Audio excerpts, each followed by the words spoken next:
నువ్వు రాజువా అని చెప్పి అంటే చూడండి, ఈయన సకల యుగములలో రాజు అయిన ప్రభు, ఎదురుగున్న ఆయన పిలాతు కొద్ది రోజులే రాజు, అది కూడా అక్కడ కాలం అక్కడ వరకే. కానీ ఈయనైతే ఆదియో అంతము, మొదటివాడు ఆయనే, కడపడి ఉన్నవాడు ఆయనే, ఆనువాడు ఆయనే.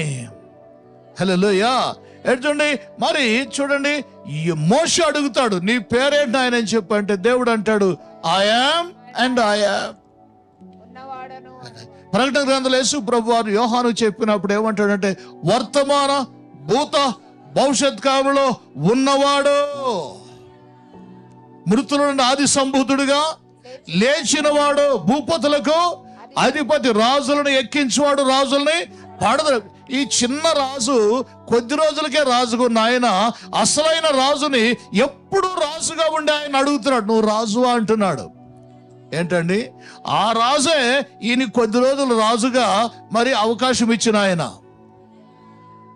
ఎంతమంది వింటున్నారు? ఎంతమంది అండి? ఆయన అధికారం ఏంటంటే మరణం యొక్కయో పాతాళలోకం యొక్కయో తాళపు చెవులు నా ఆధీనంలో, నా స్వాధీనంలో ఉన్నాయి అంటున్నారు. ఆయన అధికారం ఎంత గొప్పదంటే ఆకాశము కింద మనుషులు ఇవ్వబడిన మరి ఏ నామమున రక్షణ లేదు, ఈ నామమే నజరేయుడైన యేసుక్రీస్తు వారి నామం. మానవులందరికీ మారు మనసు, రక్షణ, పాప క్షమాపణ, నిత్య జీవము, మోక్షరాజ్యాన్ని ఇచ్చే ఒకే ఒక నామం